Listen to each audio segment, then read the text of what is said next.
Guys, we're going to have a little talk about hypocrisy. We do that a lot these days, unfortunately, because it needs to be pointed out, because hypocrisy knows no bounds with the Democrats and the Democrat Party. Watch this video. It appears to be video of Nancy Pelosi speaking to Democrat donors at a DCCC retreat this weekend in Napa, California. You notice a couple things. You notice there is literally zero social distancing.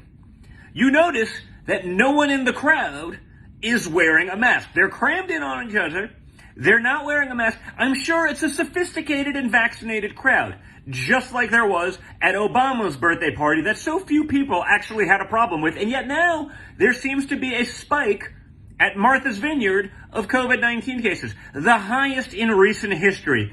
Probably because even that sophisticated vaccinated crowd isn't immune to COVID-19. Despite what they'd want to believe and despite what they've told you, they aren't. They just want you to follow their rules and not break theirs.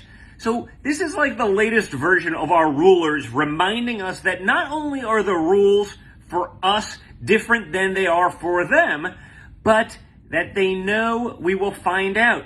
They know we will see these videos. Everyone has a video camera in their pocket. They know it and they don't care. It's almost like it's intentional. Like, we can make the rules. We don't have to abide by them. No one's going to call us out. We're going to stick it in your face. Remember, you couldn't go to church. You got to have a vaccine passport now in many of these Democrat-controlled cities to go to work, to go to school. I'm reading stories about putting ankle monitors on children that aren't vaccinated, even though the statistics say that they would be much less susceptible than anything else. You hear there's almost no cases of the flu. It's hard to believe it just disappeared. Really? So the idea goes further, though. It's also to accustom us, meaning regular people. And again, I understand where I come from in my history, but I think you all understand that I'm much more probably regular than I am the New York City rubber chicken or Nancy Pelosi Napa Valley type of guy. It's just not me. But they're trying to get us used to the reality that the ruling class is no longer going to even pretend at sharing the sacrifices that we are being bound to by law.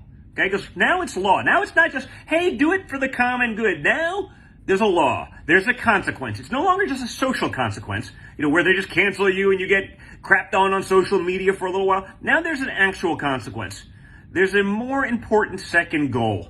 And it relates, of course, to what they're exactly trying to do, which is the second goal is to try to break our spirits, to convince us it's all over, to convince us that your votes, your opinions, your voice don't matter anymore, okay? There's no challenging their permanent and complete ownership of you and our country. That's what they want you to think.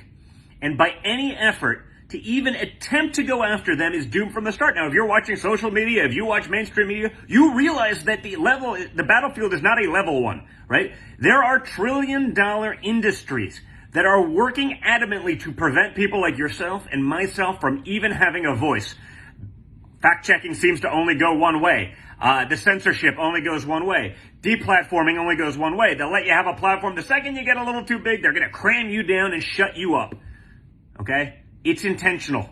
It doesn't matter. We have to continue. We must keep on. We cannot allow the hypocrisy to continue. We got to call it out. We got to be vocal. We got to share those that have the platforms to get it out there. When people have a story, you got to share those stories, not just try to get your own content. In all fairness, everything on the net right now is recycled and everyone's using it. I'm guilty of it myself sometimes. There's only so many things you can find, but we have to be all over it. We have to call them out and we have to be vocal. All hope isn't lost. It is and will be lost if we don't do anything about it. If we stay at home, just because maybe they're making things harder for us. If we stay at home and don't raise our voice because we're afraid of cancellation, that's when they really win. All is not lost. We have to stay engaged. Don't forget it and don't ever, ever give up. We have in store for later. But for now, question was asked this morning by Ambassador Solomon about young people and how we were reaching out to young people in the Olympics. Well, young people, we always ask them, how do you want to be reached out to? And one of the main responses